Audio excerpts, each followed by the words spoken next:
So let's talk about Connecticut. They're dealing with a massive housing shortage, a problem a lot of us can probably relate to, right? But here's the thing.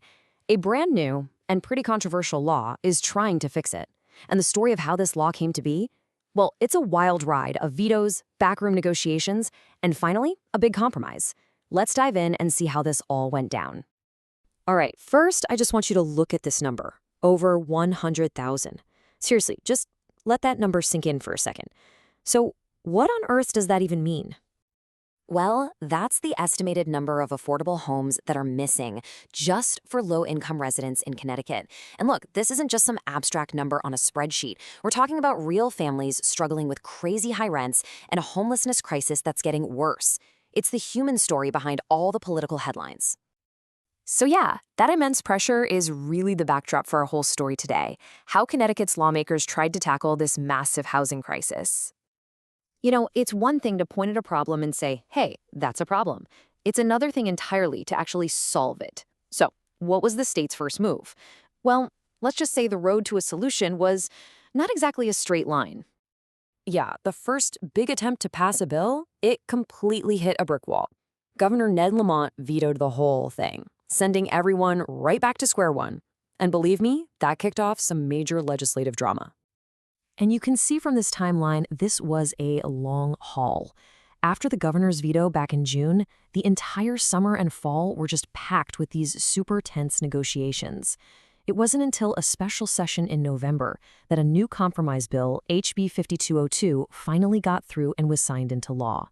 This was absolutely a marathon, not a sprint. So that veto? It forced a complete and total reset. It was basically a signal that the first approach just wasn't going to work. They needed a whole new strategy, one that wasn't just about the state government laying down the law. And this quote from Governor Lamont, it really gets to the heart of that big philosophical shift. He said, "I just don't think it works if it's us against them. I think for housing to continue growing successfully, it has to be led by our towns." So the new thinking was all about empowering local towns to lead the charge themselves instead of the state dictating everything. And you know what? This new collaborative approach actually worked. It led to a brand new alliance. After all those months of talks, some really key groups, the ones representing cities and small towns, who were, let's say, skeptical of the first bill, they actually came out and supported this new compromise. Getting them on board was absolutely crucial to pushing this thing over the finish line. Okay, so what's actually in this thing? What's inside this hard-won compromise, House Bill 5002? Let's get into the nitty-gritty and break down the key parts. All right, so the new law basically stands on 5 key pillars. First up, it's about empowering towns, not ordering them around. The idea is that towns create their own housing growth plans, and if they hit their targets, they get rewarded. Simple. Second, it gets creative with empty space. It makes it way easier to turn old, empty commercial buildings into new apartments. Third, it's all about smart growth. It encourages building new housing near public transit, like train stations and bus lines. Makes sense, right? Fourth, and this is a big one, it gets rid of those super expensive minimum parking requirements for a lot of smaller apartment buildings. That's a huge barrier for developers. And finally, it gives direct support to public housing, and importantly, it bans what's called hostile infrastructure, the stuff designed to keep homeless people away.